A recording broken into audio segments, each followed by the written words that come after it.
Welcome to the Mobile Workforce Podcast, where we sit down and have real conversations with business leaders that have been where you are.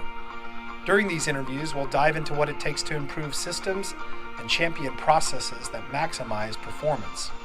Each week, our trailblazing guests share their experiences and understanding of the workforce to help inspire change, challenge our thinking, and share what it takes to successfully travel the road to profitability.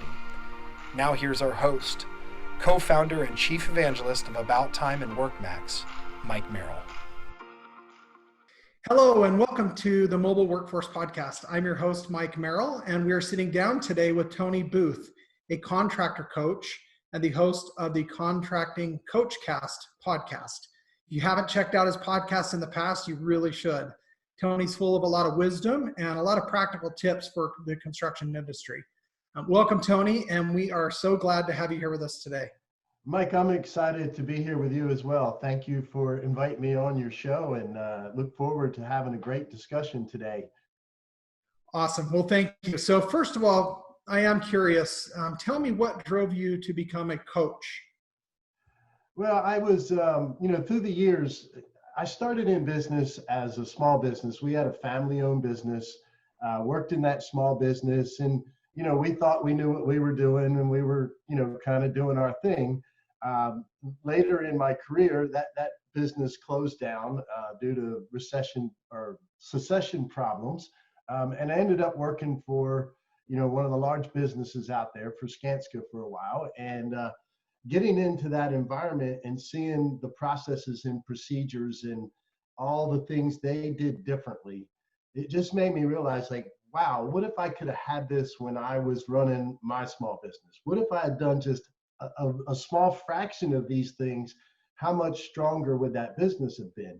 So it made me kind of want to share that. And so as I was working there, I kept trying to help a lot of the subs that were on my projects, and I would teach them a lot of the processes and procedures, and it really started to take on, and decided I really wanted to kind of follow that path to help small businesses learn some of those processes and procedures and really be able to take their business to another level.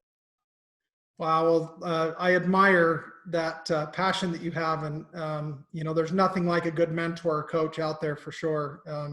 I know in my history it was the same thing. I had good friends or other people in the industry that we would always compare notes and kind of share best practices, and so I've seen a lot of good can be done when we kind of help others avoid the pitfalls that we go through. Exactly. Just sharing that knowledge. And that's just not something that you see very often, especially on the small business side. They feel strange about asking their competition or somebody in a different trade, how to handle certain things. So that's what I want to be, is that I'm kind of that person to help and guide people and give them ideas on what steps they can take and do to make their business more successful. That's awesome. So if you were to kind of pick one main thing, what's that advice that you would give to most of these folks that you speak with? What's the most important thing that you would first have them fix? The biggest thing is communication by far. And that's in construction in general. Really, if you look at the problems that we have on construction projects, in construction businesses, a large majority can be drilled back. You peel back the onion, you're going to find out somewhere along the line, communication failed. Whether it's from the design or the owner to the contractor to the supplier, whatever, you dig it back in. A lot of it just comes down to communication failures. Yeah, so it sounds like you're describing there's kind of a wall between maybe the office, management, executives, where the decisions actually are made on paper, and then the people out in the field, they're making decisions, boots on the ground. There's a barrier or a wall there. How do we get rid of that, get over it or around it? Well, I kind of look at it, I got a good analogy to think about for that lack of communication. And it is what happens a lot of times. You think about it, the projects built originally during the estimate in the office. There's management that gets involved during contract negotiations, and they've got the whole job in their head. They know how to build it. They know what they want to do. and then they start the project and none of that information transfers out to the field, right? I mean, you think about, the thing nowadays with the DIY furniture you get, you get all this box, it's all flat and you got 19 different pieces and all kinds of nuts and bolts. And think about that thing coming without a set of instructions or two pictures. And basically you got to try to figure out how to put that together, right? We do the same thing in construction way too often.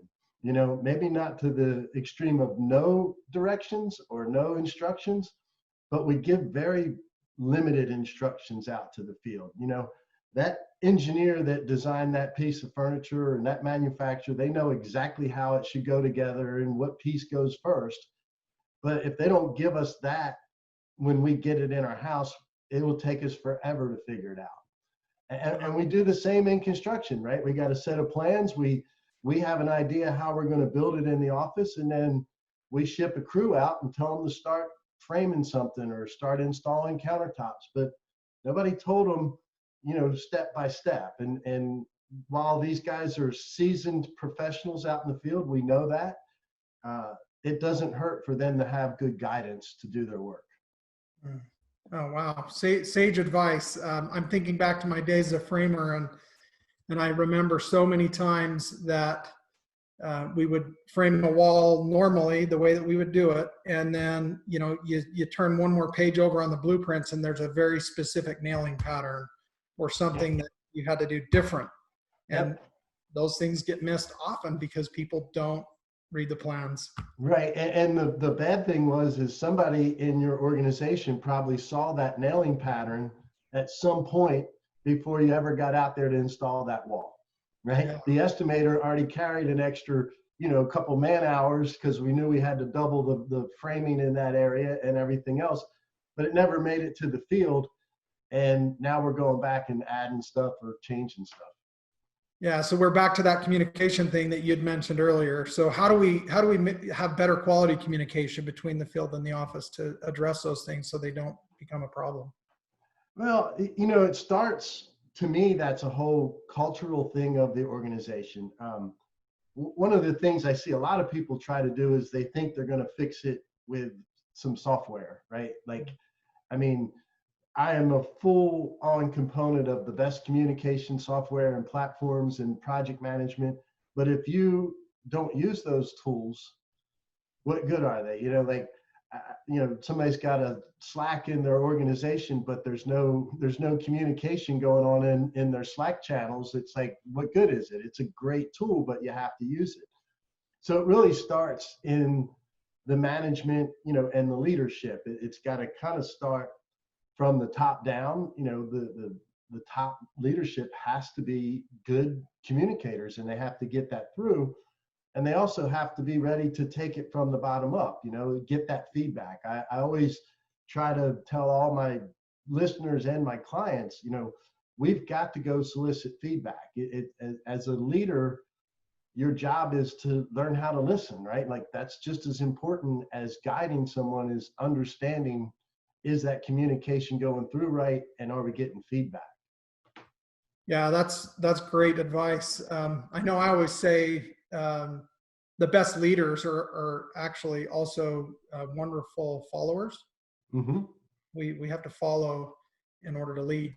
And I love what you said about the communication from the field back to the office. I know that's, in my experience and background, it was the same thing. And now, I'm a part of a software company for construction. So I see the other side of that now. And like you said, I wish I could just rewind the tape and go back and apply all that I've learned here. Right. To my young fledgling construction company. So back to communication. So what is the driving force? I mean, you mentioned that executives or management ownership has to be behind it, but what's kind of the force behind that? It's kind of like, it's really it's a shame. It's a kind of shift in the mindset. For whatever reason, we've always felt like the people in the field don't need certain bits of information, and there's things they don't need to know. It's kind of like the old, you used to see the the things in the break room, like they treat me like a mushroom, right? Where they put you in a corner and just pile stuff on top of you, and for some reason, that has been the trends for years. And it really is about shifting the mindset of your leadership. The buzzword going around, for the last 5 to 10 years has been servant leadership, but it really is that type of leadership. It's shifting that mindset in leadership. A lot of times what we see in construction and kind of that old mindset is we assign something as a manager, we kind of forget about it, and then we expect it to happen, right? Like, if I'm a VP in an organization and I got a project, I'm going to assign it to my PM and say, okay, there you go, and then I kind of forget about it. Maybe go see him once a month and check in on the project. We never do the three things I always try to enforce upon people is, number one, you have to outline expectations, which takes good communication. Don't just give them the project, outline the expectations of what you want people to do. And then as leaders, it's our job to support them along the way, give them the tools they need, and guide them when they get off course.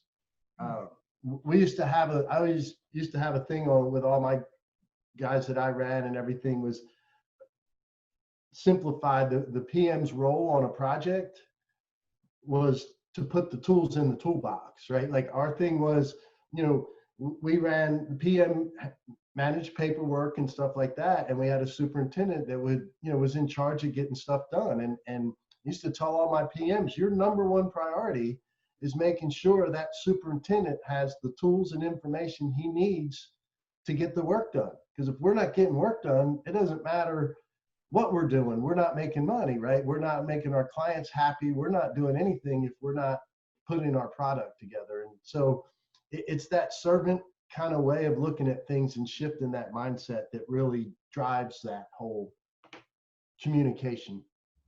Yeah. So what I'm hearing is that production obviously that's what this is all about. It's about actually getting something accomplished, not only correctly and on time, but you, at some point, you've just got to start framing the wall. You can't overplan, aim, fire. Right. And the other thing you mentioned, as far as communication goes, I really love how you framed the fact that there's almost got to be a plan to execute on the plan. So kind of rules of engagement, and it sounds like everybody needs to be aware of what that plan is on a regular basis. And then my favorite part that you said is that you basically check back in and give that feedback loop, so that making sure you're still on course. I think of an airline pilot or somebody that's, right, Earth is spinning underneath. We got to have that trajectory planned appropriately in order to make sure the plane's able to hit the runway. Right. And we got to have those, those warning signals when things are getting out of, they start to go off. And the only way to know that is good communication. If I'm running, I've got several teams that are out building projects for me. If I'm communicating with them and we've got that dialogue, then we can start to see what's happening, and we can make those adjustments before we get too far off course. And I totally agree with you. Like, you can't sit and plan everything forever, right? I mean, to me, you got to have a plan, but we know that the plan's going to change. Mm-hmm. But at least we have a plan. We know where we're trying to get, and then it's adjusting. It's the traditional plan, do, check, act, right? We've got to make our plan, and we go out, and that all requires good communication.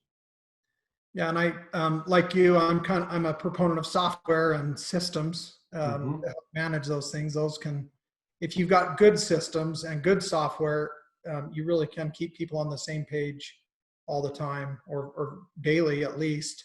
Right, and you can, like, the thing I like about using good collaboration tools and stuff, and we can talk a little bit more detail about this later, but so many times people try to do things in big meetings, and I've never been a huge fan of too many meetings. When me as a project manager, I can have a discussion Monday morning with my superintendent on all the tasks we expect to accomplish that week. Right now, I don't have to have it with everybody on the project. If I have good collaboration software and tools, we're going to have that stuff. The key point is the superintendent and the key roles can have that discussion, and then it can filter down where it needs to be face to face, but the rest of it can all be picked up. If I've got somebody in the main office that's worrying about materials, can then look in my system and see, oh, here's what they're doing this week, right? So it saves a lot of, it makes a lot of savings in communication time and wasted time of repeating messages over and over again, or getting too many people into a meeting to try to figure something out. Yeah, and nobody likes to redo what they just did. So I think everybody benefits if we can avoid having to tear something apart that we just put together and then to redo it. We're wasting materials, time, opportunity costs. Absolutely. This goes on. So, so I love what you said about having software or something in place to communicate with. You know, you mentioned at the top, communication's key to all of this, and I sure believe that's just critical. We've all played the old tin can phone game, you know, where you go around the circle and you get back to the beginning, and it's amazing what the message becomes. Yep. Once it's changed hands 10 times. So absolutely, and that's where having those systems and using a good platform for communication solves all those, not all those problems, but it solves a lot of them. It really eliminates, I have a discussion or I have the comment to be made on a drawing or a supplier or anything like that. By having those tools, everybody sees it. Instead of me just saying to the superintendent, hey, you know, the guys are laying that wall out. It looks like it's different from the recent drawing that we got. You better check it. Well, if I just say that to him in passing or her, and then they don't think to act on it right away, what can happen? It continues to get laid out wrong. It gets installed wrong. Where if you have the systems in place to streamline all that with a good platform, then guess what? Everybody's getting that notice. Everybody that's important knows, oh, and I can, you know, with the good tools, we can earmark that person that's doing that layout. Hey, whatever you're doing, check this, you know, just way better ways. The technology nowadays just provides such great tools for us to communicate with. We just need to learn to use them better. Yeah, and I think along with that, it's almost where the field intentionally depends on those tools. It's not just somebody barking at them, hey, you forgot to check with it. I mean, they need to depend on it, and I think there's good or better ways to make sure that happens. In your experience, how have you been able to successfully direct companies to count on those tools and actually utilize them more properly when they're not? It's really kind of like we were talking about earlier, it's that making sure, you know, checking in, supporting the teams, so that it takes a little time. It takes a little effort to get everybody used to that. They're used to pulling out a set of paper drawings. Now they're going to a collaboration software.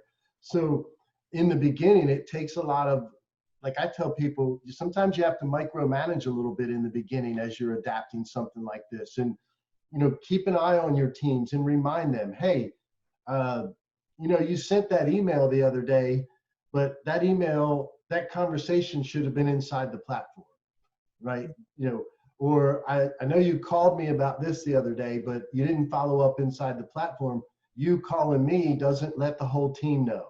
Make sure we record that back into the platform. So it takes a little micromanaging to get people used to it. But after they get used to it, what I've found with guys I work with, once they got used to those tools and they realize they can communicate back as well, you know, like, so now the guy in the field can ask questions and make comments back like, hey, I thought we should do it this way. Then they all start to see the benefit of it, and it becomes much more adapted by the entire organization. Yeah, I think the operative word that, you know, as you were just sharing that, I hear, and the word collaboration just keeps ringing in my ears. That's back and forth. That's active, living, breathing. You know, our job sites are a breathing organism. They're alive. They've got to keep moving. And to remain healthy, they've got to make sure that certain parts of them are, going through a certain process that it's designed for in order to be completed properly. So right. And the other great thing I like about having a good platform with all those tools in there for communication is we're not interrupting people at our convenience. They're able to learn and pick up what they need to know at their convenience. So yeah, we've got a guy, a change comes in on a layout, but the guy doing the layout, he's working over on another side of the project today. But we're going to interrupt him in the middle of the day to tell him that what he's laying out a week, 2 days from now has a change to it. It's important that he knows, but do we really want to interrupt him? With a good platform like that? That change is noted in there. We're able to give the communication when it fits our time, and they're able to absorb the communication when it fits their time. So it's not that interruptive disruption that often happens with traditional tools of communication.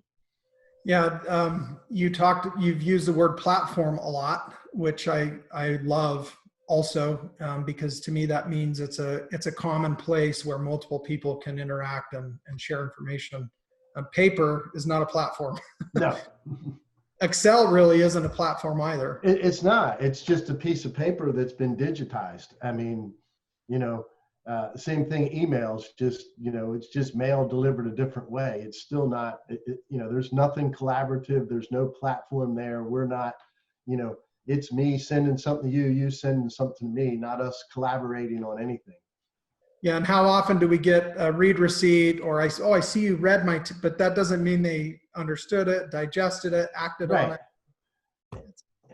And the traditional, back to like kind of that structure in an organization, think about what happens to that, that newer assistant PM or PM that's on your team now, and he gets something in an email telling him to do something. He doesn't necessarily understand it, but he feels like, well, if I ask the question, am I going to look stupid? Yeah.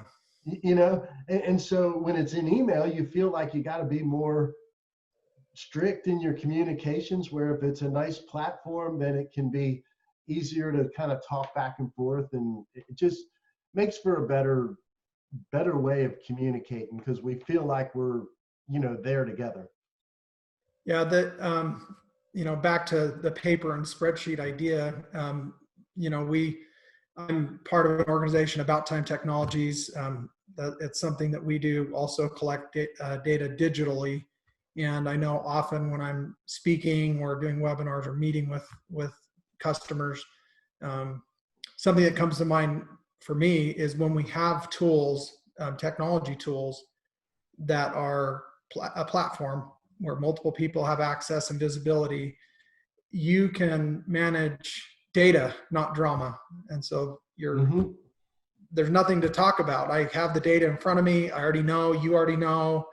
You can eliminate so many unnecessary cycles of back and forth, which to me, thinking back in construction, a lot of times we introduce hesitancy, even when we're completing, our direction we're giving, we're injecting something that causes doubt or unsurety. And like you said, people might feel stupid by re-clarifying or confirming.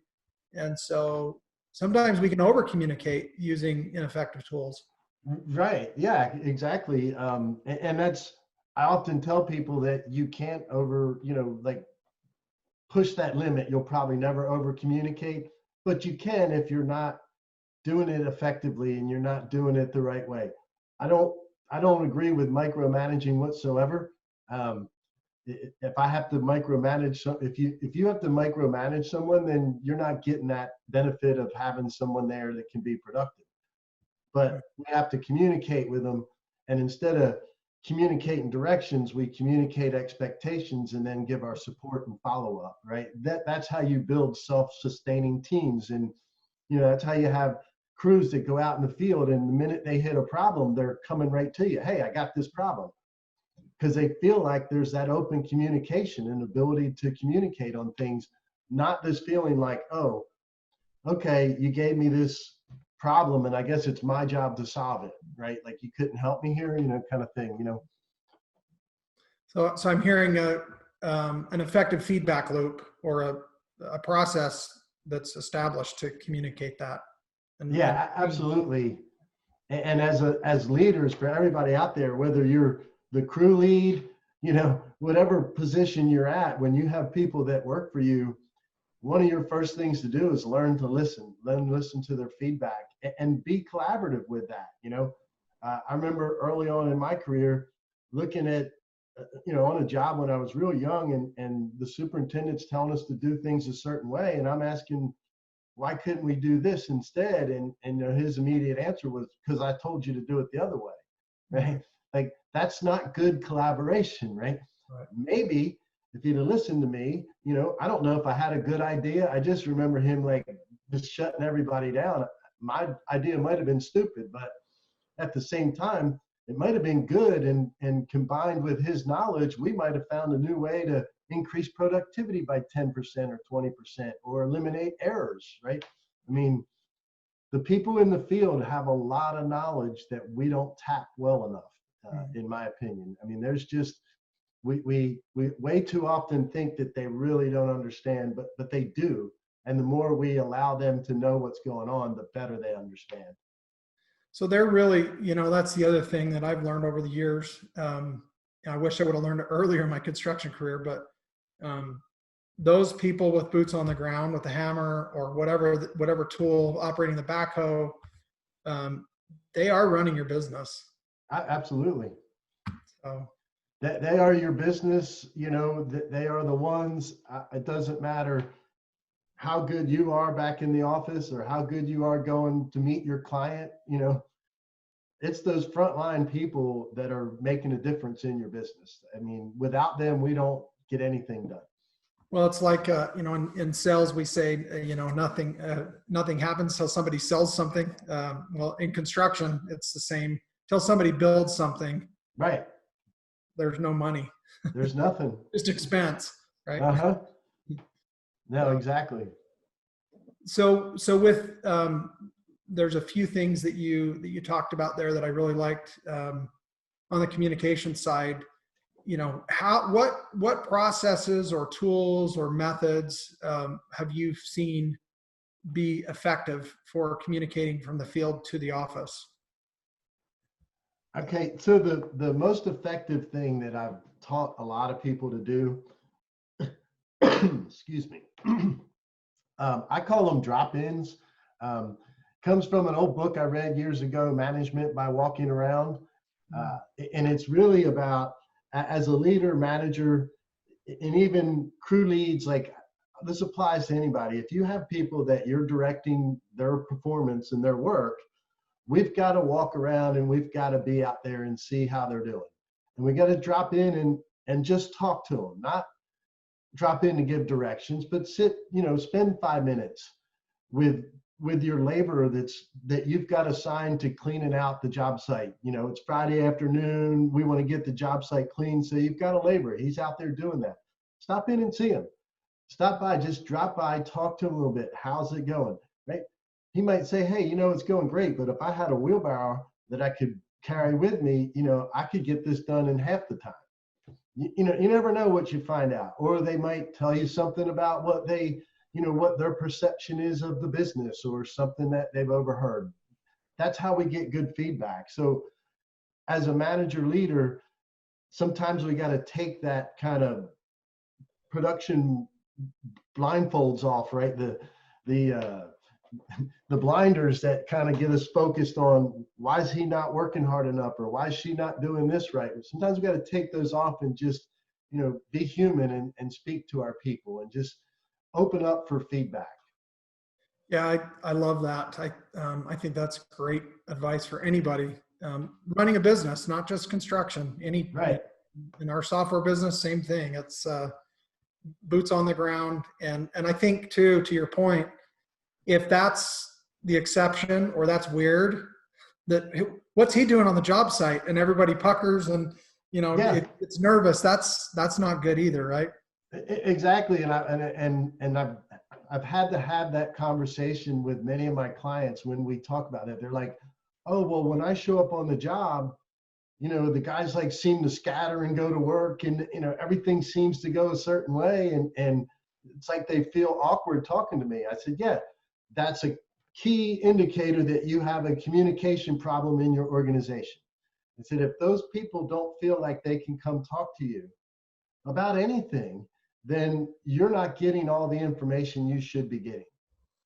So I'm hearing kind of the culture aspect of things is important, not just the right technology tools, not just a platform, not just communication in terms of digital or, software systems, but just being a person and being present. Yeah, having a little empathy and it all kind of comes around that idea of servant leadership. I've always looked at my employees a little differently in that they choose to give me 8 hours a day. Mhm. Yeah. Right? It's not that I choose to give them a position or a paycheck. There's thousands of other companies they could go to work for. They choose to come work at mine. So it's my job to be grateful for that and help them. So you're advocating to empower them, like I said earlier, to be kind of partners or owners in that business. They take ownership, quite literally. Yeah, definitely. And when it's done right, you get that. They buy into your whole organization and they're part of it. They want to see the success. But that takes sharing information and really letting them understand, kind of what's going on and what's expected of them.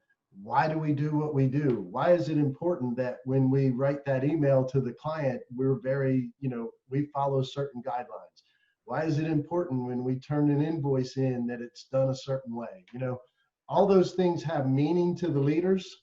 Mhm. But if we don't tell everybody in the field why it's important to us, then they don't know why they should be doing it. So it also sounds like there's a lot of nonverbal communication that impacts how these projects run, the way we behave and handle ourselves, interact. Oh, absolutely.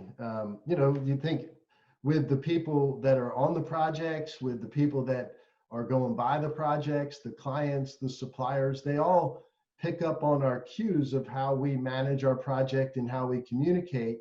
And the better we do that, the better people are going to want to work with us, work for us, be a part of our projects. Well, and what I've seen too is, again, businesses that we work with every day, when they're using technology tools that are accurate and instill confidence, it's not just in their management, but if I'm billing somebody that I'm doing subcontract work for, using an automated real-time tool that is accurate and verifiable and you can have confidence in, they're going to be trained and groomed to understand that that's how you run a tight ship. And you're tracking your money just like you're tracking their money, and they're going to Absolutely pay that more readily without quite the arguments that contractors like to get in sometimes over. Absolutely. No, that's a great point, because that is something that just really, that extends all the way through the job site. When that trade contractor knows that you run a tight ship, he's going to be explaining that, or she's going to be explaining that to her people. Like, hey, this is important to them. This is how we work for them. But they also like that too, right? Like, who doesn't want that, right? Nice, calm, good communication, good flow on a project. We all love to work on those. Yeah, I think, and when I think back to not just when I ran my construction company, but again today and everybody that we interact with, 99+% of people out there, they really do want to do a good job. I think it's the exception completely that somebody really doesn't care. Oh, I totally agree. I totally agree. It's to me, I've always felt it's a rare exception.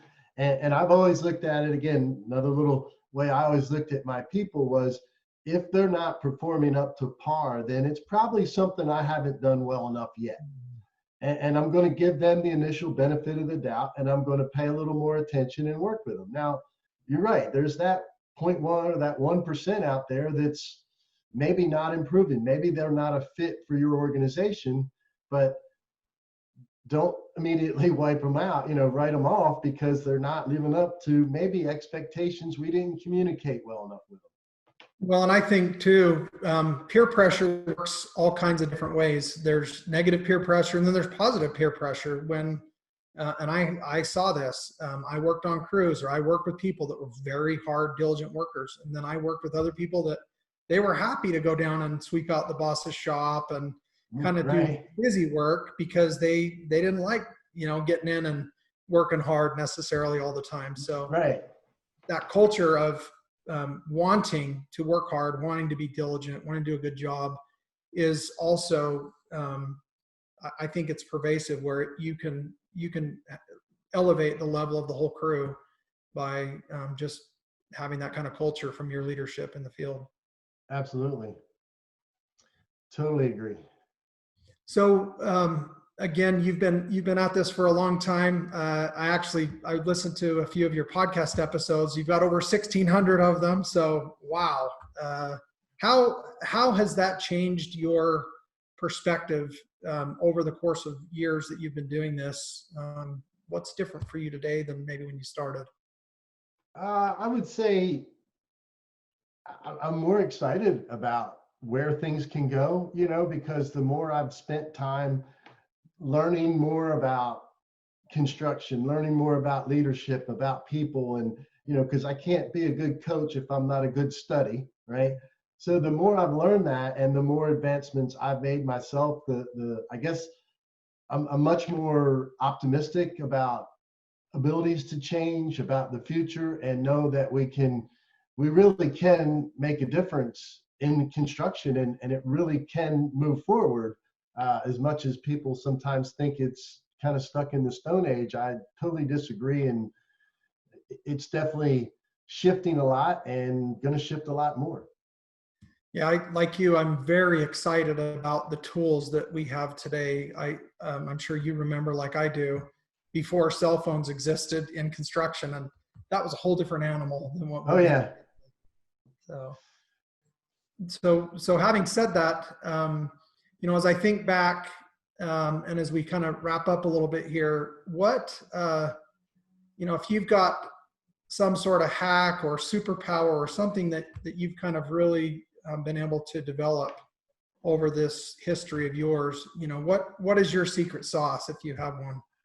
I would sum it up as focus, kind of focus management, and kind of batching, right? I learned this years ago as a project manager, and I didn't realize how well I had done it until a new superintendent came on a project with me. And about 3 months into the project, he's like, how are you able to do everything you're supposed to do when every other project manager I work for in this company has to spend 12, 14 hours a day? And I was like, I don't need that much time. But what I did, I focused and didn't, learn to block out interruptions, right? Like I plan out my day, I set blocks of time out. And if I'm working on invoicing, nobody else is coming into the office and I'm not answering phones for that hour to 2 hours that I've got to get the invoicing done. If I'm writing an RFI, I'm not stopping in the middle, to do those things. And it took a while to teach everybody on the organization that this is how it worked, but I got it to where, if somebody in the field had a question, they knew to come in. If my door was shut, they would leave a Post-it note on the door, come see me when you're done. Or if my door was open, they might poke in. If I was busy, I'd say, they go, okay, come find me, and so I would take blocks of time, focus on tasks, then take the other time to go have that communication and that dialogue. So that's where, to me, like technology and platforms help with all that too, because now I can have that system to organize everything, because it's organizing your focus, I think, matters the most as far as getting your productivity done. And then the other thing I do is a lot of communication. And I used to have what I always called them little mini talks.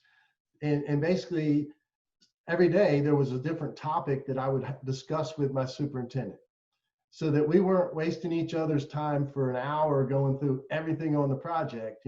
It was like, okay, I'm going to go see the superintendent. We're going to talk about this week's task. That's it. I don't want to hear about changes. I don't want, let's just talk about what we got going on. We could spend 5 minutes, get a lot of communication done, and then go back to doing our thing. So it's really about managing that focus. You do that right, plan ahead, avoid putting out fires, and all those things.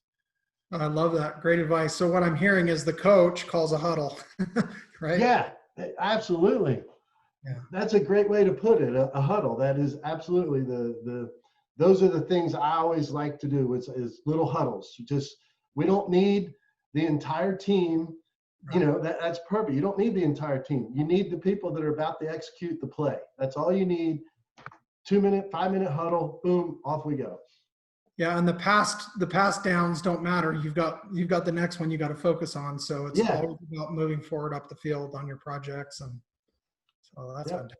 Now that's a great way. I'm gonna steal that one from you. I'm gonna start using the huddle for that. Thank you. Free of charge, no problem. Well, thank you so much, Tony, for spending a little time with us today. This was very enjoyable. I sincerely enjoyed having you on, and look forward to maybe we can do this again down the road. So. Absolutely, I'd love to, and thank you for having me on as well. It was a great conversation. I enjoyed it, and definitely ready to do it again. Sounds good. Well, thank you all. Again, if you like this conversation today and were able to learn anything new or pick up some helpful tips or hints, please follow us on Instagram at workmax_ and subscribe to the show on iTunes or your preferred podcast platform. And then you'll never miss any of those insightful episodes. Also, please give us a rating and review. 5-star reviews will help us to continue to provide this and help you to improve your business and in turn your life.